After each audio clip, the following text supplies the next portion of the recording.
Partiendo desde África, el hombre inició un largo viaje que le permitió colonizar todos los continentes. A la península ibérica llegó en el periodo conocido como Paleolítico Superior al final de la Edad de Piedra, hace aproximadamente 30.000 años.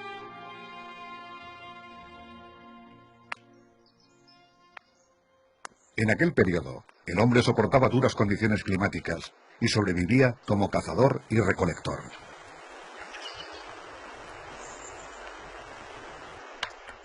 En yacimientos extremeños encontramos las primeras pruebas del intercambio de materiales con tribus cercanas a la costa. Muestra de ello es la aparición de conchas marinas.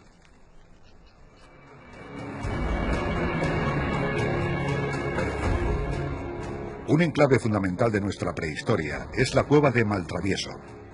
Aquí se hallan algunas de las representaciones más antiguas de arte rupestre de la península ibérica.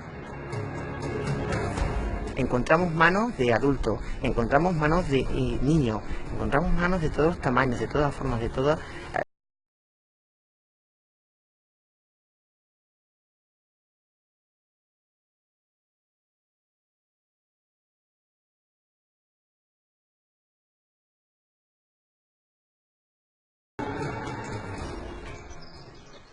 En una cueva de Monfragüe se localiza un panel con pinturas rupestres que define perfectamente el paso del tiempo y cómo el hombre y el entorno se transforman. La figura más antigua es la figura del ciervo, hecha en tinta plana. El segundo momento está configurado por las figuras humanas realizadas en trazo grueso. Estos grupos humanos ya conocen la agricultura, ya conocen la ganadería y sus bases económicas son muy diferentes, ya no dependen de la caza para sobrevivir. Esa primera agricultura que el hombre puso en práctica la encontramos en los Marruecos.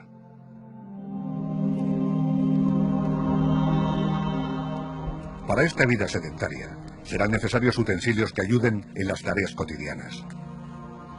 Por primera vez, el hombre conseguirá manipular una materia prima y transformarla en algo irreversible.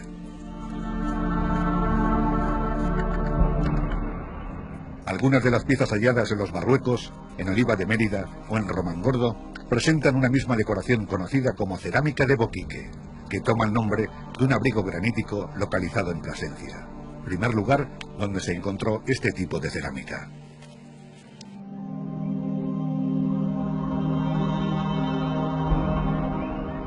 Al igual que en Monfragüe, el hombre también dejó su huella pictórica en los Marruecos. El conjunto mejor conservado se encuentra en el interior de una gran bola granítica. La erosión producida por el viento y la descomposición de los minerales ha creado una oquedad en el interior de la roca. La cueva se utilizó como lienzo en el que se pintaron diversos motivos.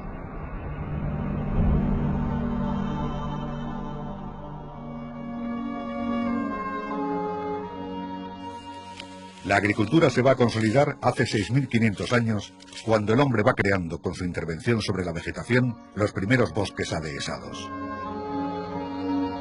La dependencia de encinas y alcornoques será esencial, pues además de leña, aportan la bellota para alimento del ganado o como materia prima para elaborar harina.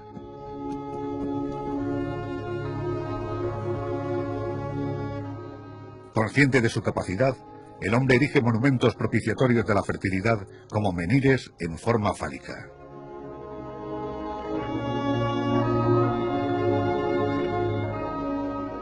El impacto del hombre sobre su entorno es cada vez más evidente e irreversible. El dolmen, un símbolo, una vinculación social para el grupo, una evolución de su ideología y el respeto por sus muertos y antepasados. El megalitismo es la mayor evidencia de que el hombre ha dominado a la naturaleza ya de una forma determinante, ¿no? Una forma ya taxativa.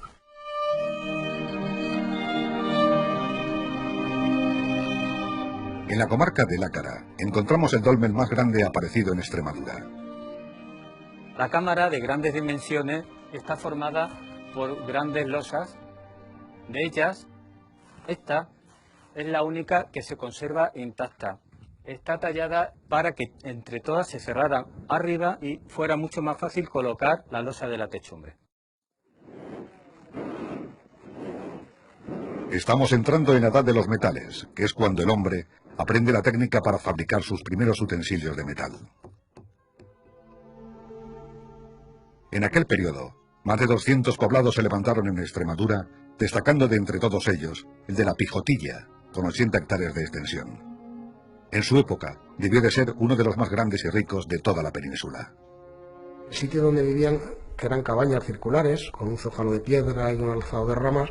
De hecho, hay algunas imágenes de chozos extremeños, de pueblos incluso, ¿no?, de aldeas extremeñas de primero en el siglo XX, que no se diferenciarían en nada de lo que sería un poblado calcolítico, ¿no?, de las estructuras de habitación de un poblado calcolítico del tercer milenio, ¿no? La comunidad sufría las inclemencias meteorológicas que, en ocasiones, arrasaba con sus primitivas producciones agrícolas. El temor a esas fuerzas desconocidas e inexplicables pueden ser el origen de una espiritualidad que trata de aplacarlas y hacerlas benignas. En Extremadura lo más representativo es lo que se denominan los ídolos oculaos, y representan siempre los ojos con las cejas y unas líneas bajo los ojos que se interpretan como el tatuaje facial.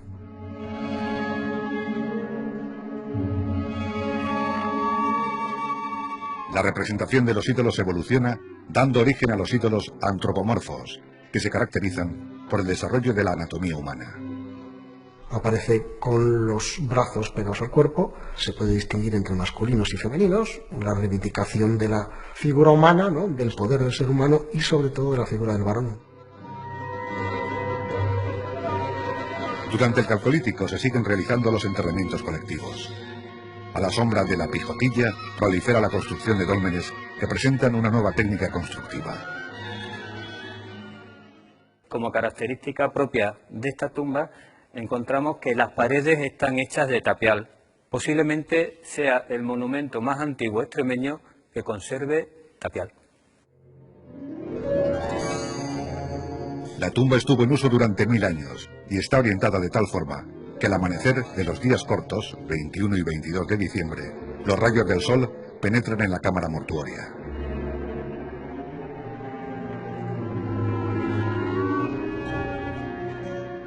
Para conseguir este efecto, colocaron 3 postes de madera, a un lado y a otro, para obtener el eje longitudinal y el radio de la cámara. Esto nos revela que ya se tenían conocimientos rudimentarios de geometría.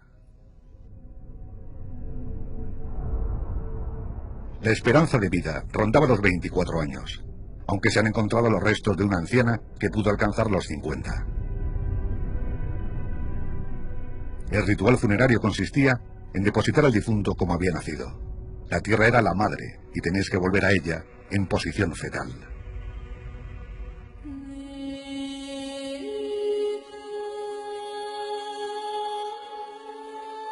El hombre se adentra en un periodo al que llamaremos Edad del Bronce, que se prolongará durante más de 1000 años.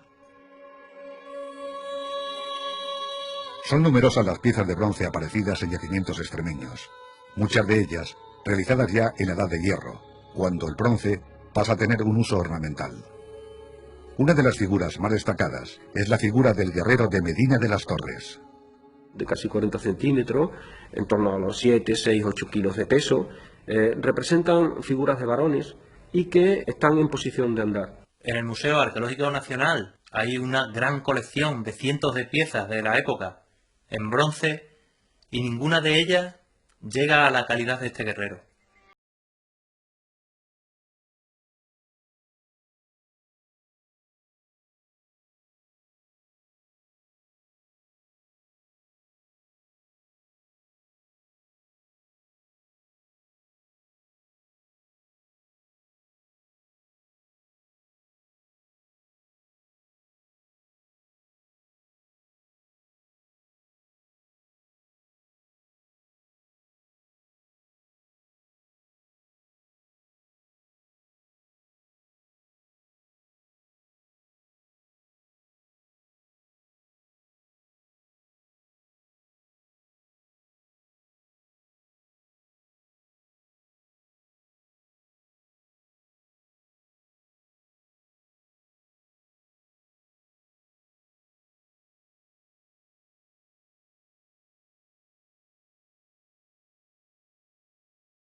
Griegos y fenicios navegaban por el mar Mediterráneo creando una compleja red comercial.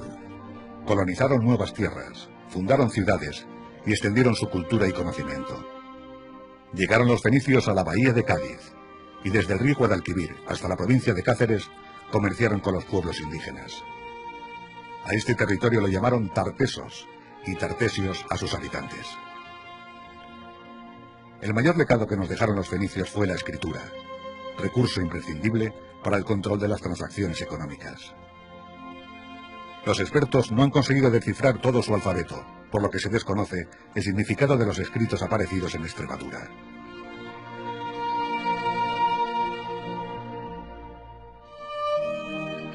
Pero, ¿qué fue Tartesos? ¿Era un reino unificado? ¿Un estado? Tartesos, que es como los griegos conocían a esa zona. Y dentro de esa zona de Tartesos vivían tanto los indígenas, que llevaban muchísimos años en la península, como los colonizadores que llegan de fuera. La mezcla de esas dos culturas es lo que va a dar lugar al Tartesos cultural que nosotros conocemos. El control político y económico de las Vegas del Guadiana se ejercía desde un asentamiento tartésico que respondía al nombre de Conisturgis, ciudad de la que se han encontrado restos en el centro urbano de Medellín y en el Cerro del Castillo. Conisturgis disponía de una privilegiada situación geográfica, lo que le permitió consolidarse como una de las 10 ciudades más importantes de Tartesos.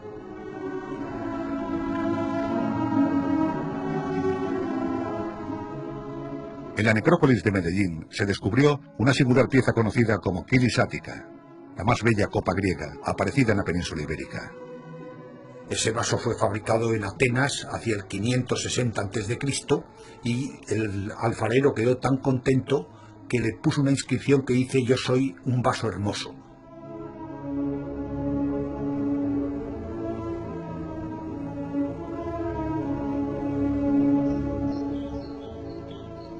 La influencia del mundo tartésico alcanzó la penillanura cacereña.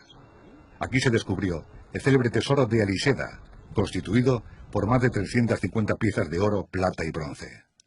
Un referente de la orfebrería del occidente mediterráneo.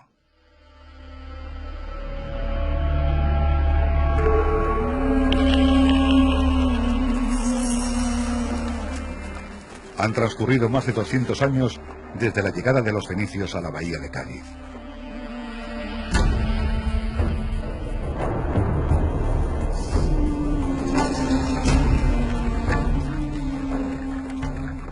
Una crisis económica y social obliga a una parte de la población del sur a desplazarse hacia el interior de la península. Pero luego, por otro lado, hay otra teoría que cada vez va cogiendo más fuerza, seguramente un gran terremoto con un tsunami, que pudo arrasar todas esas partes de las costas. Cancho Roano ya existía cuando Medellín o Aliseda conocen su mayor esplendor en aquella primera etapa tartésica. Pero será en este segundo periodo cuando adquieren mayor notoriedad. Fue un lugar de culto que también funcionó como centro comercial. Como una romería, ¿no? Que en unas épocas determinadas la gente se reunía para hacer un mercado de ganado, de agrícola, etcétera, ¿no? De ahí que haya, por ejemplo, tantísimos molinos de pan, ¿no? Para acoger a muchísima gente que viene y hacer panes, o hay muchos telares, ¿no? Pues también pues, para hacer telas que se venden.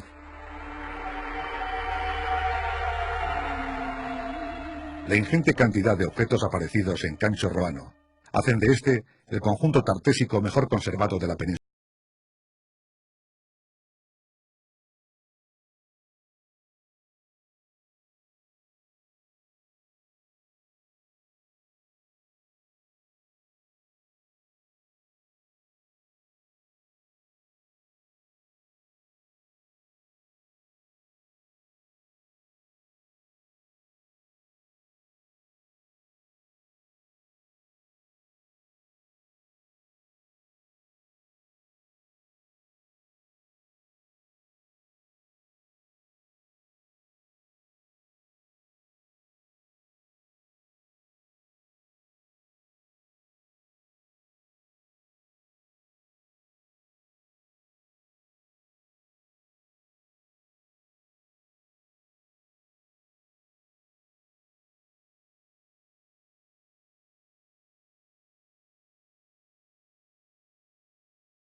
encuentra en lo alto de un cerro conocido como Capote, un castro amurallado que dio cobijo a unas 300 personas.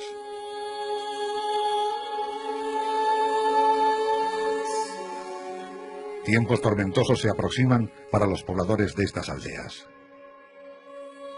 Después de numerosas guerras conocidas como púnicas, Cartago, la otra gran potencia del mar Mediterráneo, no pudo contener el avance romano. La consiguiente invasión de Hispania por la pujante República Romana solo fue cuestión de tiempo.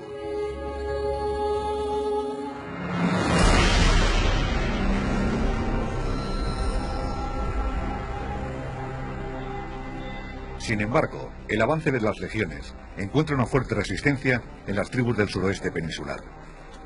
Este periodo los romanos lo recordarán como las guerras lusitanas, y el más famoso de sus enemigos será Viriato.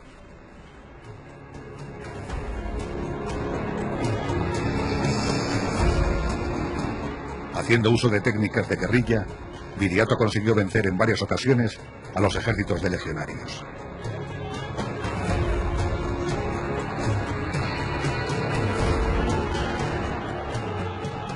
Humillado, el Senado otorgó a Viriato el título de amigo del pueblo romano y rey de una Lusitania independiente.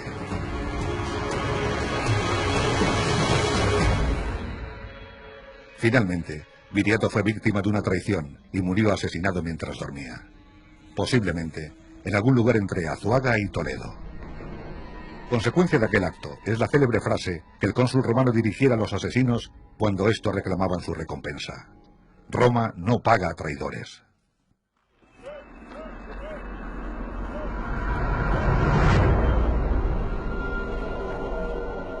Sin haberse concluido la invasión peninsular, Hispania va a ser escenario de la guerra civil que divide a la República Romana. El gobernador en Hispania, Quinto Sertorio, seguidor de una de las partes en conflicto, crea una alianza con los guerreros indígenas que conseguirá derrotar a las legiones enviadas desde Roma.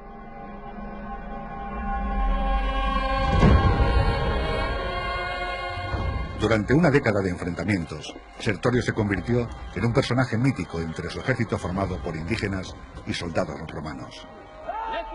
Testigo de aquellos años fue el recinto Torre de Hijovejo.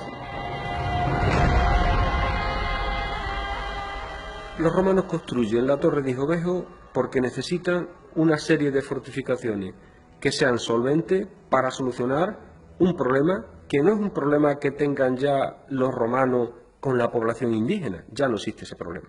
El problema es un problema que tienen los romanos entre ellos mismos, las guerras civiles de la Roma republicana.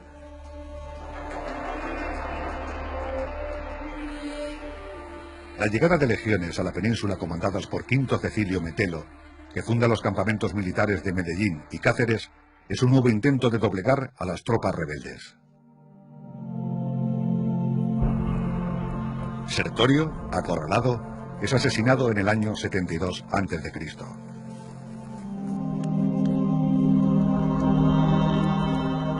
Roma no perdonó a los pueblos que se sublevaron junto a Sertorio, y en represalia, castros como el de Capote fueron destruidos y obligados sus habitantes a abandonar el poblado.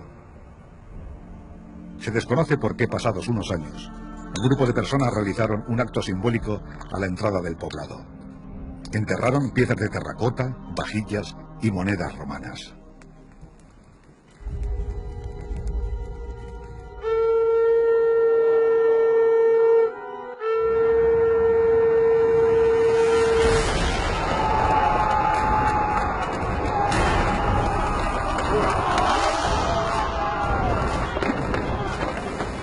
Después de 2 siglos de batallas sangrientas, revueltas indígenas y guerras civiles, en el año 19 a.C., los romanos culminan la conquista total de la península ibérica.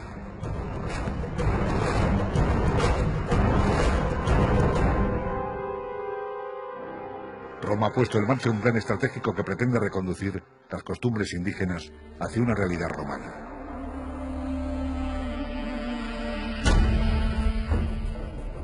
Hispania fue dividida en 3 provincias. La actual Extremadura formó parte de las provincias Bética y Lusitania. Lenta pero inexorablemente se fundan ciudades romanas. Algunas aprovechan viejos castros, otras se levantan sobre nuevos emplazamientos. Todas eran fruto del mestizaje entre indígenas y romanos. Una de las primeras colonias romanas en territorio extremeño fue Metelín.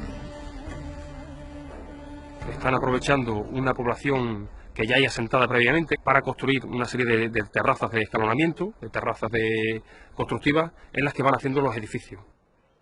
Aún no se sabe si Medellín disponía de anfiteatro y circo, siendo el teatro la construcción más importante aparecida hasta la fecha. El teatro podía albergar a 3.200 espectadores. Los magistrados y la alta sociedad estaban separados del resto del público por un pretil de mármol. Esta barrera estaría rematada en sus extremos por unas esculturas de esfinges que representan a seres mitológicos.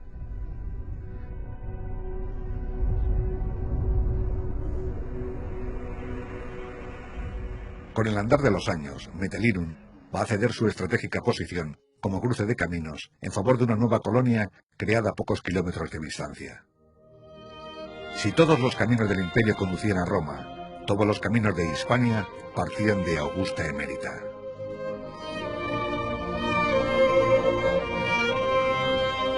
Octavio Augusto alcanzó la cumbre de su reinado en el año 27 a.C.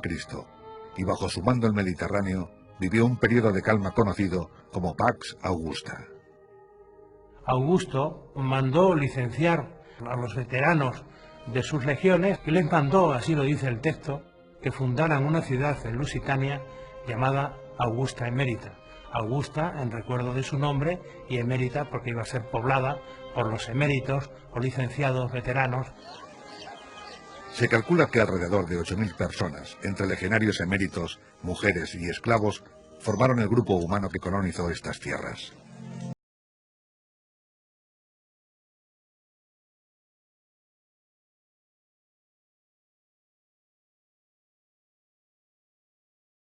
A cabo un ritual que seguía el ejemplo de la fundación de Roma, según la leyenda de Rómulo y Remo. Un sacerdote era el responsable de guiar un arado tirado por una yunta de bueyes. El surco practicado en la tierra iba delimitando el perímetro de la muralla que protegería a Augusta Emérita.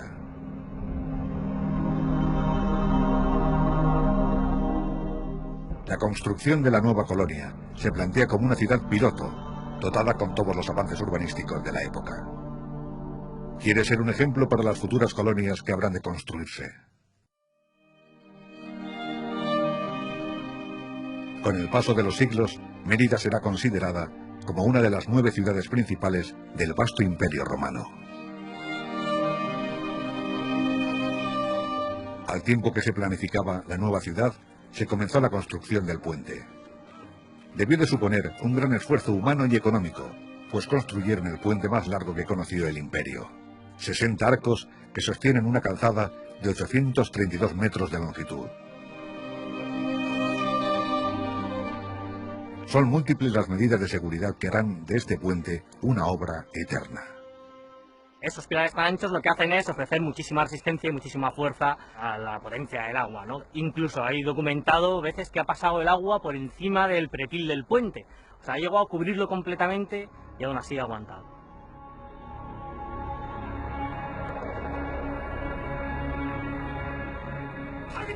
Altas murallas, calles pavimentadas, robustos puentes, una gran obra pública al servicio del pueblo romano. Pero nada de esto tendrá futuro si los ciudadanos no gozan de buena salud. Y para que esto sea posible, es indispensable el consumo de agua potable.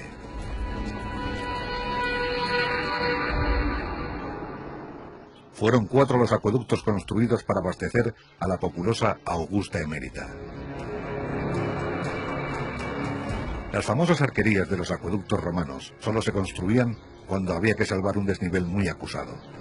La mayor parte del recorrido del acueducto es subterráneo y solo son visibles los pozos del registro. En este acueducto, en el de San Lázaro, además tenemos 3 descendederos, se llaman así tradicionalmente, que son unas escaleras para facilitar el acceso.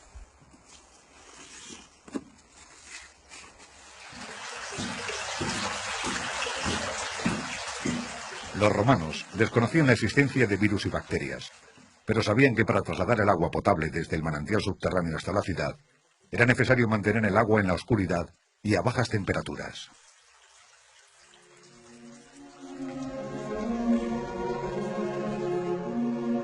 Cuando el acueducto subterráneo alcanza la depresión del río Albarregas, el canal emerge sostenido por una magna estructura de arquerías conocida como Acueducto de los Milagros. Pues en época romana la arquitectura, la ingeniería, tenía que tener 3 leyes básicas, ¿no? La primera es que debía ser bella, la segunda debía ser útil y la tercera, que es fundamental, es que debía ser duradera. Entonces, cuando construían, lo construían para que fuera eterno.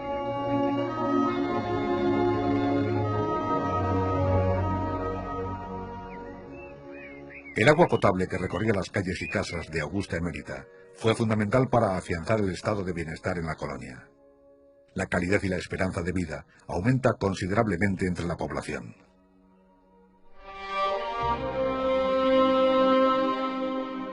Desde el siglo I, las clases media y alta de la sociedad emeritense disfrutarán de una extraordinaria calidad de vida. Vivirán en una hermosa ciudad residencial de grandes casas y emblemáticos edificios públicos.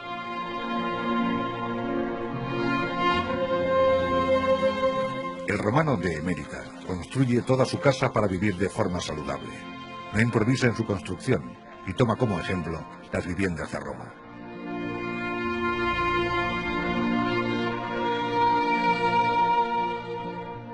La cena, que se celebra a partir de las 4 o 5 de la tarde, es el momento más importante de la jornada. Los comensales se reúnen en torno al triclinium, una costumbre heredada de los antiguos griegos.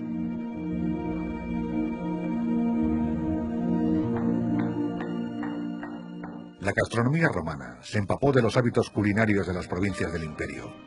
Hasta la Lusitania llegaban las especies procedentes de otras regiones, con las que condimentar los alimentos en la búsqueda de nuevos sabores.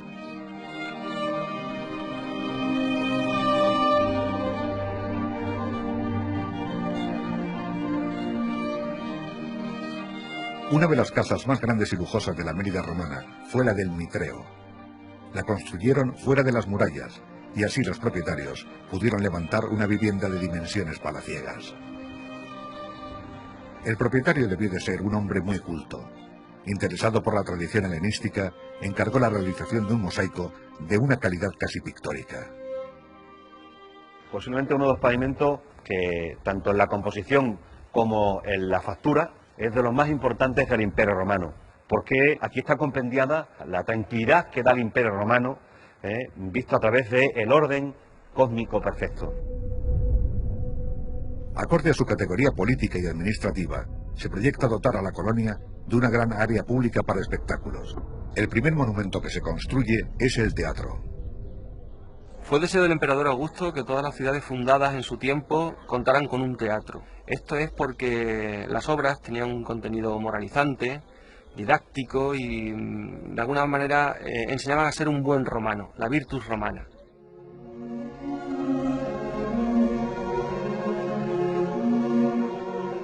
Los 6.000 espectadores que podía acoger el teatro se maravillaban ante la majestuosidad del monumento y su perfecta acústica, que permite al más alejado de los asistentes escuchar con claridad las declamaciones interpretadas desde el escenario.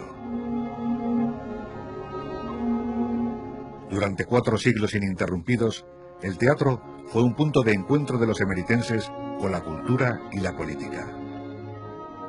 Sin embargo, el teatro no fue el entretenimiento preferido por los romanos, que acudían en masa a los espectáculos celebrados en el anfiteatro.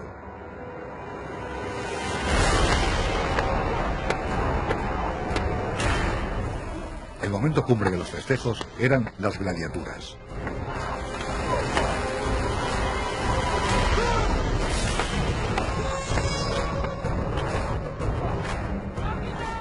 Los 12.000 espectadores que abarrotaban las gradas rugían ante las luchas a muerte.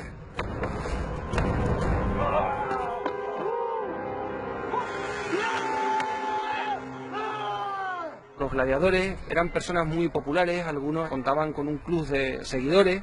Sabemos que cada 30 combates que hubieran sobrevivido se les concedía la libertad, pero es una forma de vida muy parecida a la de un esclavo.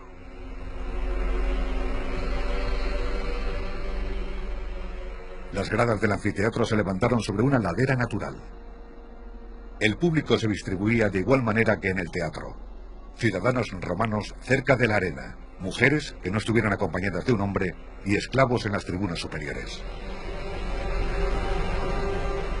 En el anfiteatro se organizaban siniestros espectáculos, cuyo fin último era la muerte de sus participantes a manos de animales salvajes o de cualquier otra fórmula que alimentara los instintos más básicos del espectador.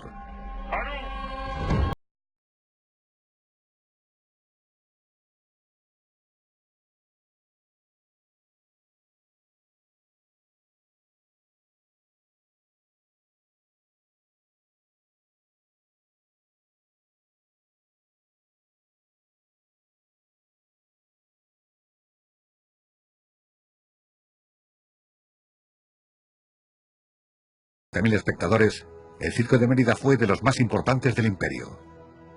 El público asistía a las apasionantes carreras de cuadrigas. Los conductores de estos carros, llamados aurigas, eran personajes de fama internacional.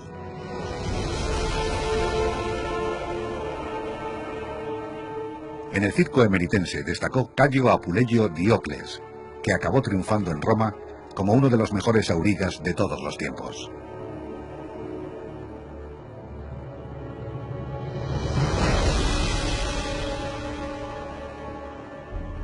La dotación de infraestructuras públicas de la ciudad se completaba con grandes termas. Adquieren fama entre la alta sociedad emeritense las de Alange, gracias sobre todo a sus aguas con propiedades medicinales.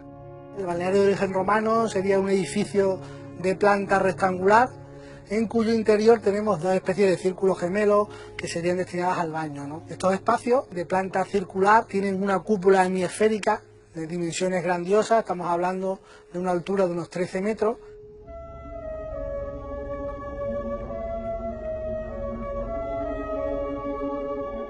El uso de las termas privadas se hacía, a diferencia de las públicas, al finalizar la jornada laboral y antes de la cena.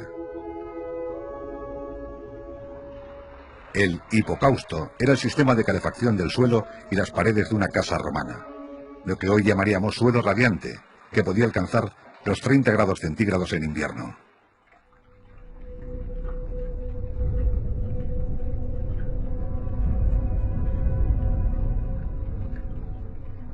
La mentalidad del romano daba a la divinidad una presencia constante en la vida diaria, y en términos generales era tolerante con las religiones de otros pueblos de los que tomaba prestado a sus dioses.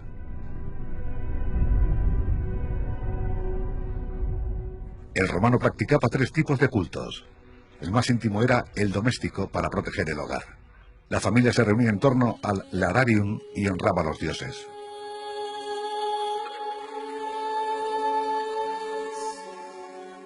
Los cultos básicos, que simbolizaban el respeto al Estado, tenían una lista interminable de deidades que estaban encabezadas por el dios Júpiter. Y por último, el culto imperial, que se desarrolló con el reinado de Augusto y que divinizaba la figura del emperador.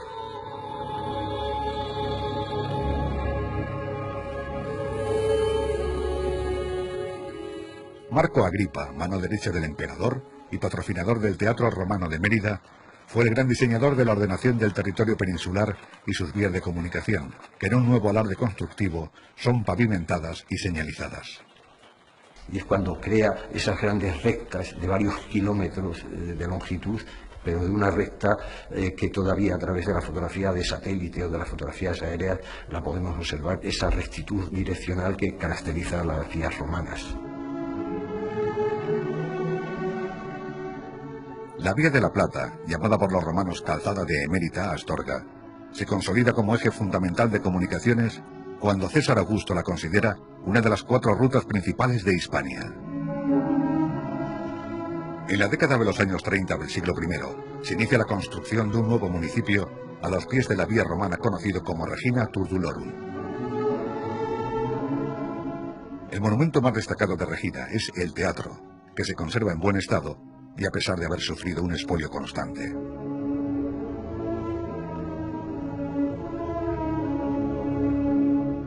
Uno de los municipios levantado a los pies de la Vía de la Plata fue Contributa Iulia, que nace a mediados del siglo I en los límites de las provincias Bética y Lusitana.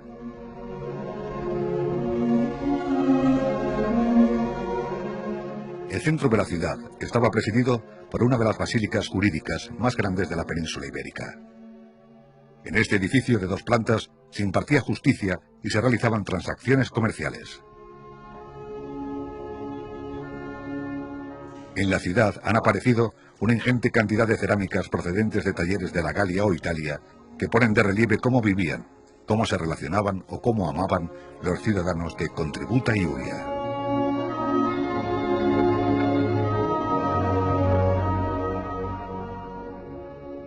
El río Tajo, que dividía en dos a la provincia lusitana, será transitable gracias a la construcción de dos monumentales puentes, el de Alconétar, río arriba, y el de Alcántara, río abajo.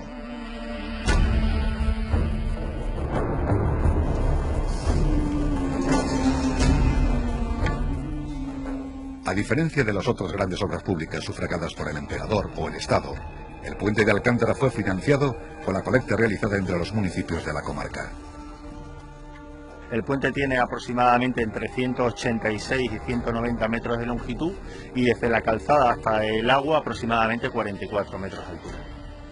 Realmente con esas dimensiones, sobre todo de los dos arcos mayores, estamos ante el puente romano en uso con mayores dimensiones en esos vanos.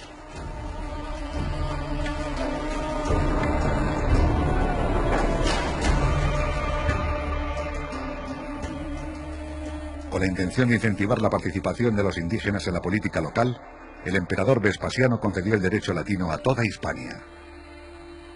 En el que la ciudad estaba dirigida por 10 varones de prestigio, que eran los decemviri. Estaban lógicamente elegidos por el pueblo, pero con la supervisión evidente de las fuerzas romanas oficiales. Eran la élite de la ciudad. Vinculado a la monumentalización de las ciudades, surgió un movimiento social conocido como evergetismo y que era promovido por los políticos. Ellos ejecutan una obra pública de beneficio para la ciudad y se presentan, digamos, a la elección. De tal manera que se presentan con la obra ya ejecutada y no con el programa de lo que ejecutarán más tarde. Fueron numerosos los evergetas que financiaron obras y monumentos como el Tetrapilum de Caparra. Bajo sus arcos transcurría la Vía de la Plata.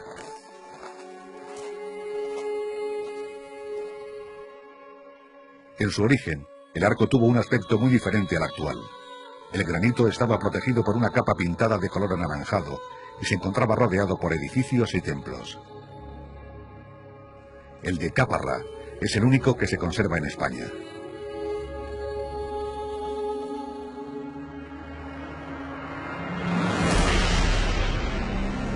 El emperador Diocleciano, en un intento de controlar el caos que empezaba a debilitar al vasto imperio, impulsó una gran reorganización administrativa del territorio que benefició notablemente a la capital lusitana. Augusta Emérita se convirtió en la primera capital efectiva de las Hispanias, al ser la sede de la diócesis de las Hispanias, que era un organismo supraprovincial que coordinaba todas las provincias en las que se dividía el suelo ibérico y el norte de África.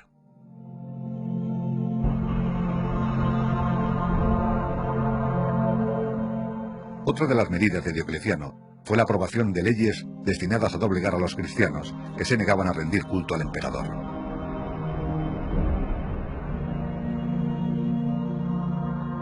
La llegada del cristianismo a Extremadura debió de producirse posiblemente desde el norte de África, siendo la ciudad de Cartago un referente para los creyentes del sur peninsular.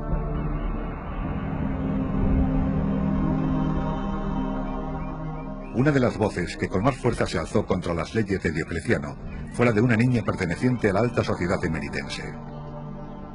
Y hay una gran tradición sobre la presencia de Santa Eulalia en la zona de Villafranca de los Barros y de los Santos de Maimona. Por ahí podría haber estado la villa, no cerca de Mérida, sino en esa zona.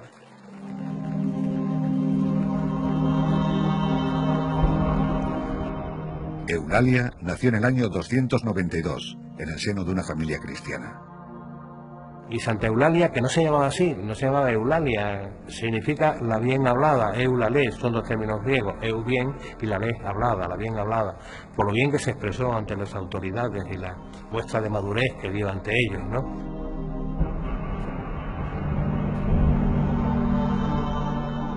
El gobernador lusitano intentó convencer a Eulalia para que honrara al emperador. La niña se negó y fue martirizada.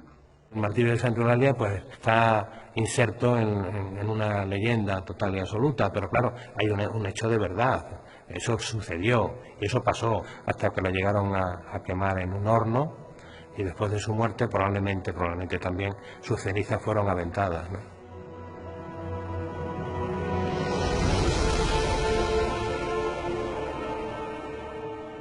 El martirio de Eulalia fue un golpe tremendo para la sociedad emeritense, pero también supuso un impulso de la comunidad cristiana que encontró en la niña a la santa a la que miles de personas santificaron.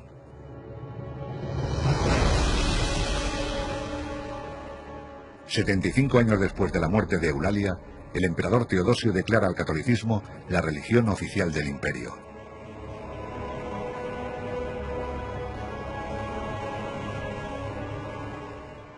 Coincidiendo con la división del Imperio Romano, los visigodos cruzaron la frontera con intención de saquear Roma, oportunidad que aprovecharon los pueblos vándalos, suevos y alanos para penetrar hasta la Galia e Hispania, saqueando ciudades y villas a su paso. Los suevos consiguen instaurar un reino que llega hasta la Bética y durante unos años sitúan su corte en Mérida. Roma recurre a los visigodos, ahora aliados, encomendándoles la misión de expulsar a los suevos. Casi 50 años tardaron los visigodos en reconquistar la Lusitania para el imperio. Un imperio muy debilitado que ya no tiene control sobre sus provincias más lejanas.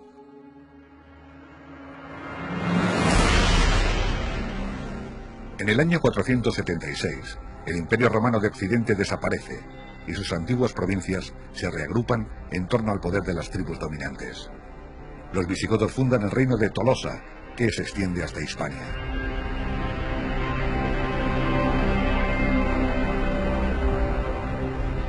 En los primeros años del nuevo reino hispano, fue Mérida la capital de los visigodos cuando sube al trono Agila I.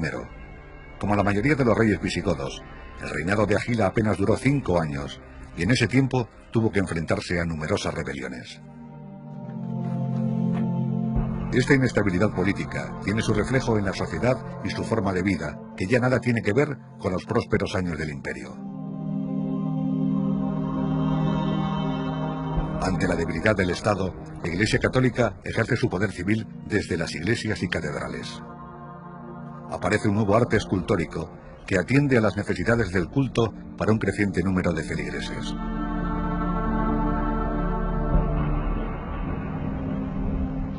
La Iglesia Católica extiende su influencia hacia el mundo rural. El más importante templo religioso conservado en un entorno agrario es la Basílica de Santa Lucía, la única que permanece en pie en el sur de la península.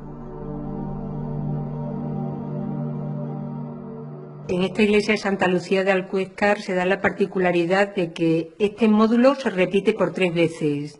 Es decir, si salimos podemos ver 3 cuadrángulos independientes y esto hace que la iglesia de Santa Lucía de Alcuéscar sea una iglesia diferente. El estilo arquitectónico de la iglesia recuerda a las estructuras de un edificio islámico, lo que hace pensar a los investigadores la posibilidad de que la comunidad monástica tuviera su vida después del año 711.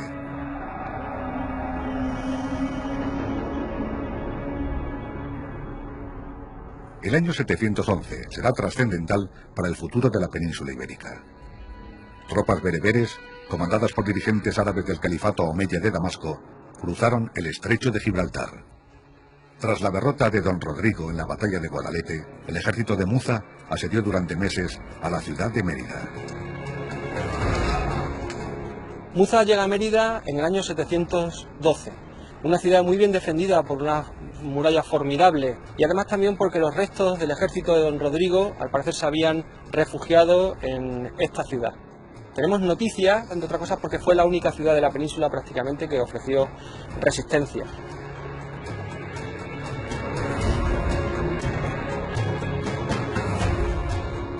Con el control de las principales ciudades asegurado, Muza consiguió la rendición de la capital lusitana, que había quedado aislada del resto del reino. En apenas una década, el califato omeya consiguió someter a casi la totalidad de Hispania, a la que llamaron Al-Ándalus, cuya traducción del árabe podría ser la península del Atlántico. Las primeras medidas tomadas por los omeyas fue la recaudación de impuestos entre los judíos y cristianos hispano-romanos. se comprometen a respetarles la autonomía política, teniendo en cuenta que por el hecho de ser cristianos todavía, tienen que pagar 2 impuestos frente al único impuesto que tendrían que pagar si fuesen musulmanes, lo que hace que se conviertan al Islam rapidísimamente.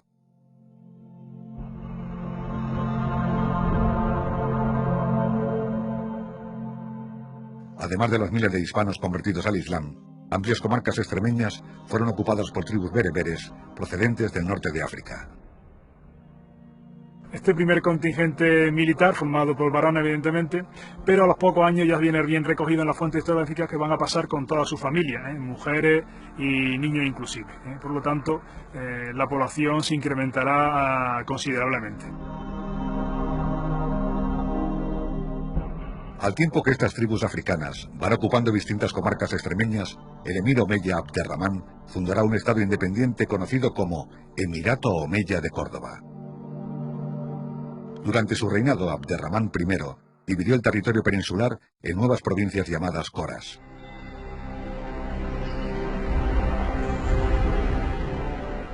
El control territorial ejercido desde Córdoba radicaliza a la sociedad extremeña.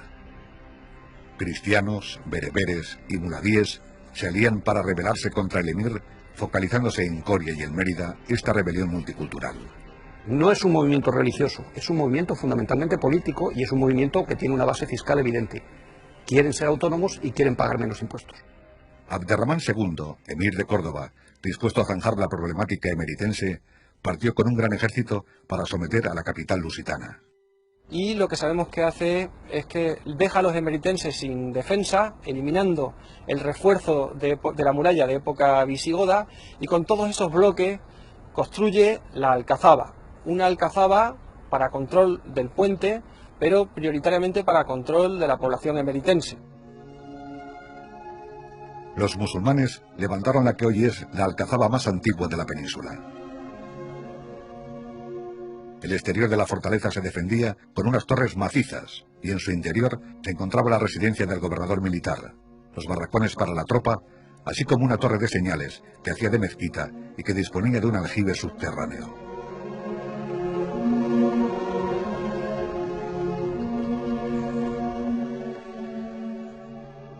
Los musulmanes reutilizaron columnas de época visigoda como un símbolo de sometimiento de la sociedad hispano-romana al nuevo orden establecido.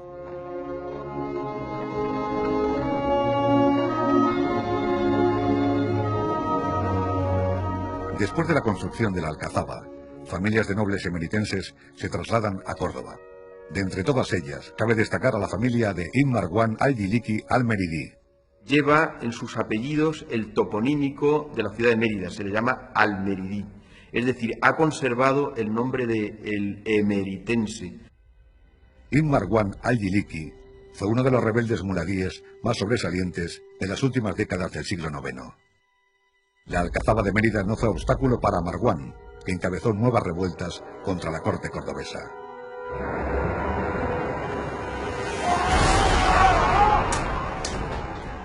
Muhammad, el nuevo emir cordobés, movilizó su ejército con la intención de arrasar Mérida.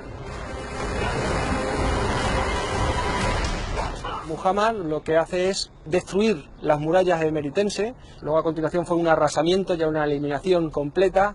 Y si no se destruye su totalidad, evidentemente es por su magnífica vía de comunicación que es el puente romano, sitio de comunicación entre el norte y el sur y el este y el oeste. Bueno, gracias al puente romano y a esa magnífica alcazaba construida unos 30 años antes, pues se pudo mantener. Desprovista Mérida de sus murallas, buscó Marwan refugio en otras fortalezas como la de Montemolín.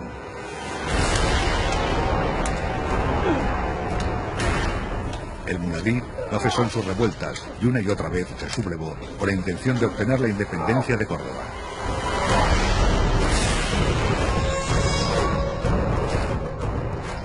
Nuevamente las tropas del emir pusieron cerco a los rebeldes, que se habían hecho fuertes en el castillo de Alange, a pocos kilómetros de Mérida.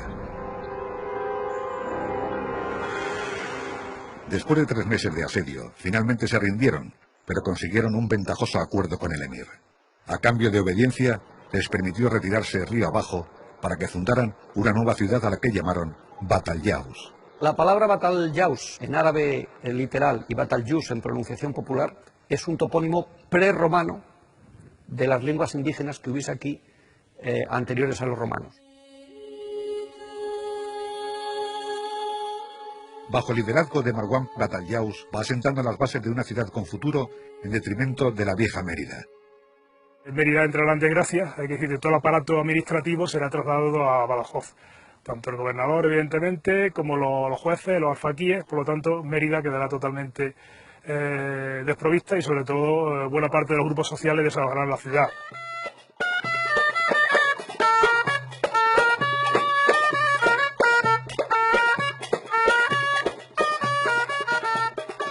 En el año 929, Abderramán III se autoproclama califa, convirtiéndose en jefe espiritual de todo Al-Ándalus. Se inicia el periodo conocido como Califato de Córdoba, que se prolongará durante 100 años. Serán décadas de prosperidad y reconstrucción del territorio. Una de esas grandes obras fue el castillo de Trujillo y el recinto amurallado que con 1.400 metros de perímetro protegía la ciudad. En el siglo X se construye la parte más importante del castillo, concretamente sobre sillares romanos de las fortificaciones romanas existentes en este cerro. Se conservan perfectamente el arco de herradura de entrada al castillo y el patio de armas. En el interior de la ciudad también encontramos importantes infraestructuras como el aljibe de Altamirano, uno de los más antiguos del periodo califal en España. En el año 1031 el califato de Córdoba se desmorona, dividiéndose el territorio andalusí en reinos o taifas. Al principio fueron más de 20 los autoproclamados reinos, pero en poco tiempo las taifas más grandes anexionan las pequeñas, estableciéndose definitivamente 8 estados independientes en torno a las principales ciudades de Al-Ándalus. Cuando se hunde el califato de Córdoba, se produce una situación de vacío de poder, y entonces se quedan en cada población funcionarios que no tienen nada que ver con la familia del profeta y que han sido nombrados por los califas de Córdoba.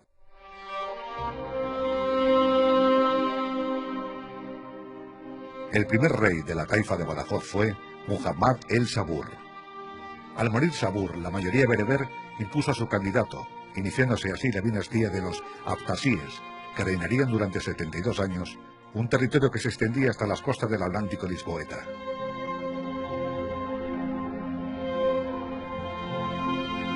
Durante el reinado de Muzafar, tercer rey pacense, Badajoz conocerá su mayor esplendor, convirtiéndose en un importante centro cultural y literario.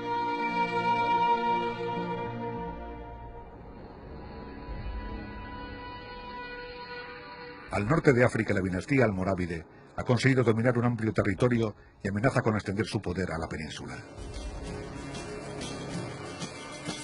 Las 7 décadas de prosperidad de aquel Badajoz de finales del siglo XI están llegando a su fin.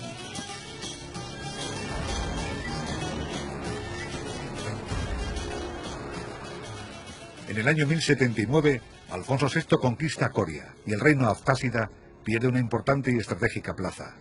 Además, los reinos taifas pagan tributo a los reyes cristianos.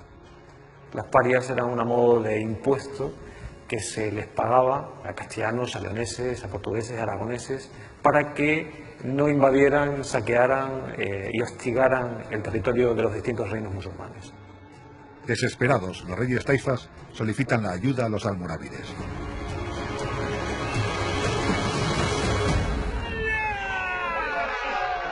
Taifas y almorávides se alían para combatir y vencer a los cristianos en la batalla de Sagrajas, cerca de Badajoz. Pero finalmente los almorávides impondrán su supremacía militar, sometiendo también a los reinos taifas.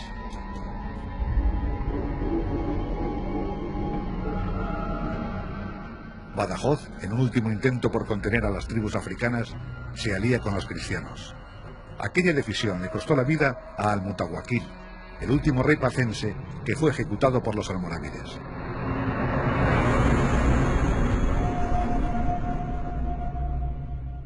Uno de sus hijos consiguió huir a Montánchez. Se refugió en su castillo, autoproclamándose rey como Al-Mansur III. Solo 2 años después se rendirán a los almorávides, huyendo al norte para entregarse a Alfonso VI. Con la muerte del Cid Campeador en Valencia, los almorávides alcanzan la mayor extensión territorial de su imperio. Se impone una interpretación radical del Islam y se promulgan varias fatuas que perjudican a judíos y cristianos. conocidos estos como mozárabes, que son presionados para su conversión al Islam.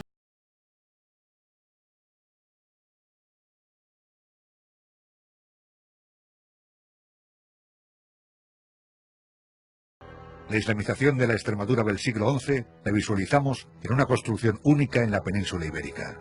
Se trata de una ermita musulmana que formaba parte de un complejo residencial de grandes dimensiones, compuesto por instalaciones para el alojamiento de estudiantes coránicos.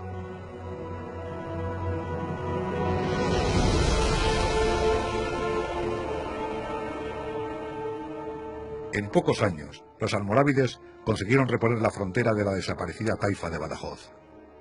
Construyeron nuevas medinas y la de Albalat se convirtió en un lugar estratégico desde el que defender la línea del río Tajo.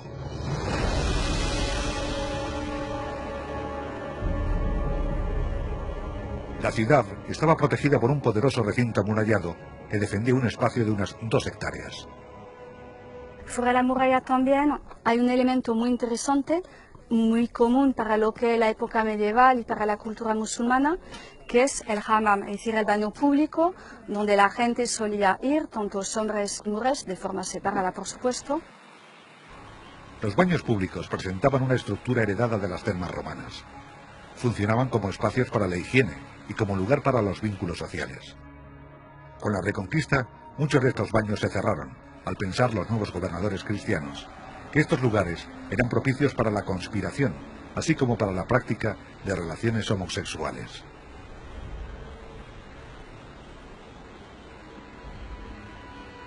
El imperio almorávide tuvo una vida relativamente corta. Son sustituidos por los almohades, una dinastía marroquí que también hacía una interpretación integrista del Corán. Para la nueva corte almohade, el norte de Extremadura no era más que un lejano y peligroso territorio fronterizo. Fue el salvaje oeste del siglo XII.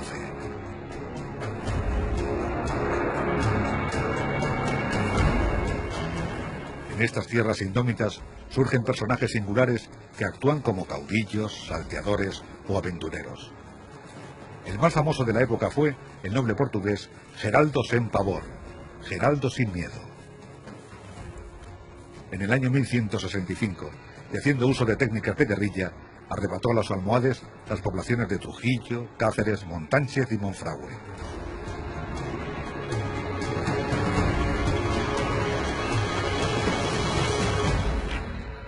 Geraldo Sem Pavor tradicionalmente se ha tenido como el Cid portugués.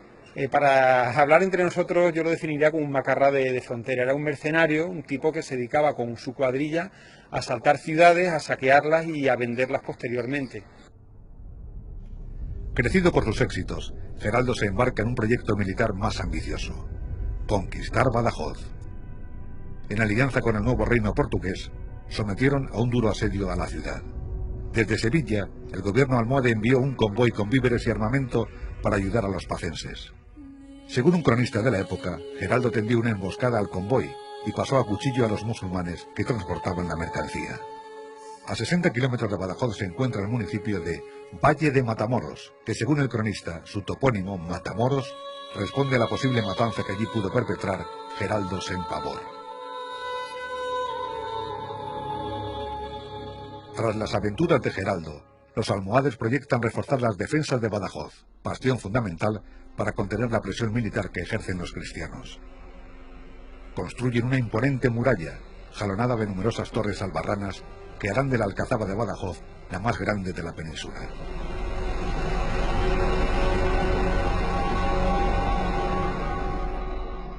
En el año 1169 se completa la muralla almohade con la construcción de una gran torre de 20 metros de altura llamada de la Atalaya y conocida popularmente como de Espantaperros.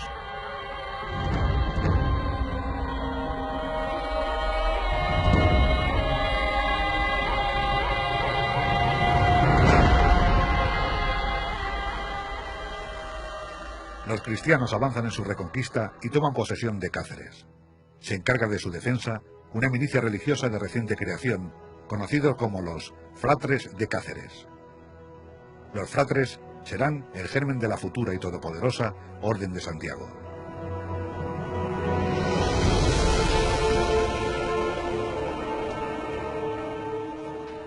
En la Cáceres monumental, Apenas si quedan edificios contemporáneos a los caballeros.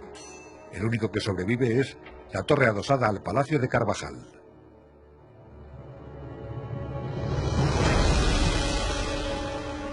La Congregación de los Fratres vendría a ser una cofradía de carácter local y laico, basada en dos principios como era el asociacionismo corporativo y basada en el ideal de cruzada. Una congregación, una hermandad con una finalidad bélica y amparada en un fundamentalismo religioso.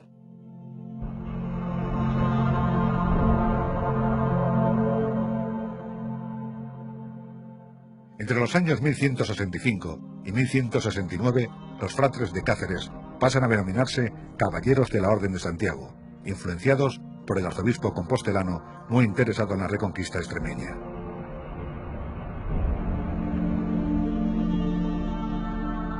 El califa almohade Abu Yaqub Yasub inició un nuevo plan para reconquistar las plazas extremeñas, perdidas años atrás, pero antes tenía que aniquilar a la orden militar que se interponía en su camino. En uno de estos ataques contra la ciudad de Cáceres en 1174, los almohades lograron penetrar en sus murallas y acabaron con todos los focos de resistencia que había en el interior de la ciudad, muriendo todos los caballeros de Santiago. Este hecho después se transformó en la famosa leyenda de los 40 caballeros de la Orden de los Fratres de Cáceres que fueron pasados por la espada.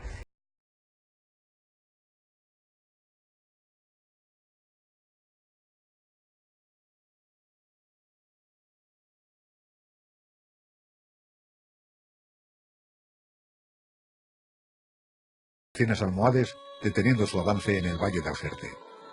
Para consolidar el control del territorio, mandó fundar una nueva ciudad cristiana bajo el lema para agradar a Dios y a los hombres. Plasencia se va a convertir en un punto de inflexión geográfica para la reconquista cristiana del norte de Extremadura. Hace grande a Plasencia dotándola de un fuero de la legislación por la que se rige la ciudad de Plasencia desde su arranque, desde su punto de partida. O sea que el mercado, la diócesis y la legislación hacen que un nuevo núcleo urbano en el norte de Extremadura comienza la andadura de 8 siglos que ahora estamos celebrando. El fuero de Plasencia está estructurado en 748 leyes que abarcan todos los ámbitos, salvo el espiritual, de la vida de los vecinos de la ciudad, regulando costumbres, relaciones, economía e imponiendo las penas a ejecutar en caso de su incumplimiento.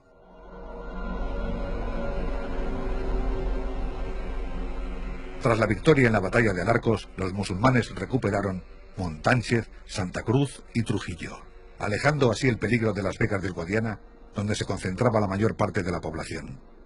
Además, establecen una línea de defensa sobre las vías de comunicación que parten hacia Córdoba y Sevilla. En ese amplísimo espacio geográfico se acomete el reforzamiento de viejos castillos situados estratégicamente. En Mérida se dota la alcazaba de varias torres albarranas y en la eterna fortaleza de Magacela se construyen aljibes y nuevas y poderosas torres. Los restos más significativos se han conservado, pues tenemos esta torre poligonal de 8 lados. Son muy similares, por ejemplo, a la torre Espantaperros que tenemos en Badajoz, o otras grandes torres poligonales que se van a levantar, por ejemplo, en Andalucía, en Jerez.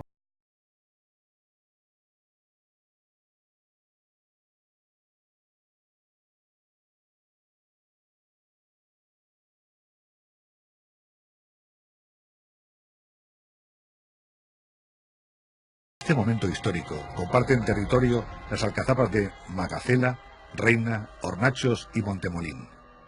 El castillo de Montemolín estuvo en uso durante más de 800 años, pero serán los almohades en el siglo XII los que doten a la fortaleza de su mayor poderío militar, vinculándola estratégicamente al resto de las fortificaciones del sur de Extremadura.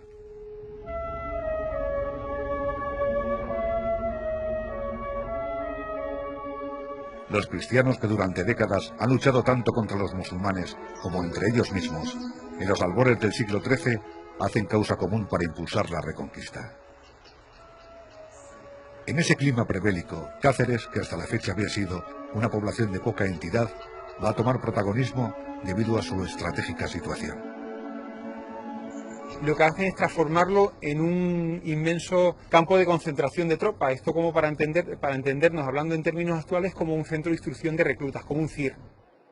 Al igual que se hiciera con Badajoz, se construye un poderoso recinto amurallado dotado de una batería de torres albarranas. Las torres albarranas se convierten en un elemento defensivo característico del Imperio almohade. Los constructores las levantan con una rapidez sorprendente, pues dominan a la perfección la técnica del encofrado, con la que consiguen fabricar grandes muros de tapial.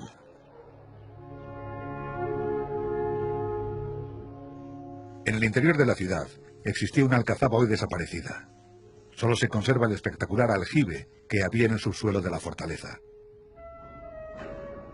A diferencia de los aljibes tradicionales, este no recogía agua de lluvia, ni tampoco tiene un manantial que lo inunde, por lo que el almacenamiento se hacía con esclavos que traían el agua de un pozo exterior.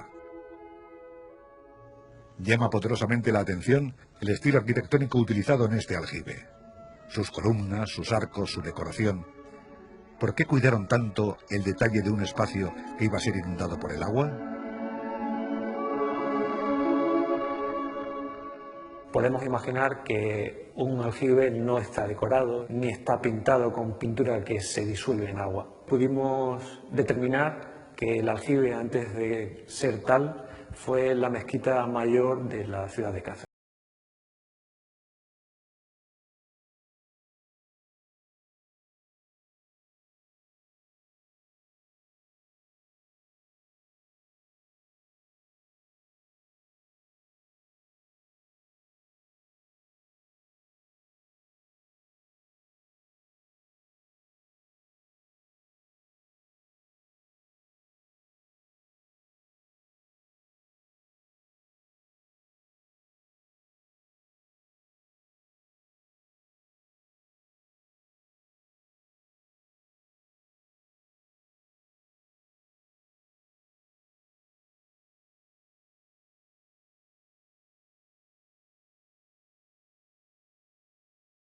El rey Alfonso VIII, fundador de Plasencia, inicia el reclutamiento de un gran ejército para entablar una batalla campal contra el califa almohade Miramolín. Un año después, y con el apoyo de los demás reinos cristianos de la península, tendrá lugar la batalla de las Navas de Tolosa.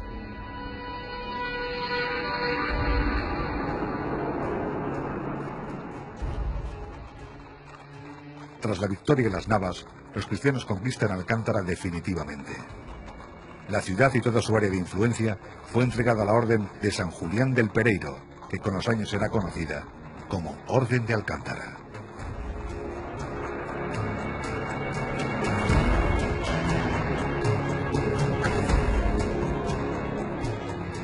La reconquista total de Extremadura no fue inmediata y se prolongó durante más de 30 años. Poco a poco sucumbieron las principales plazas almohades, y con la legendaria batalla de Tentundía, en el año 1247, se pone fin a la dominación musulmana en nuestra región.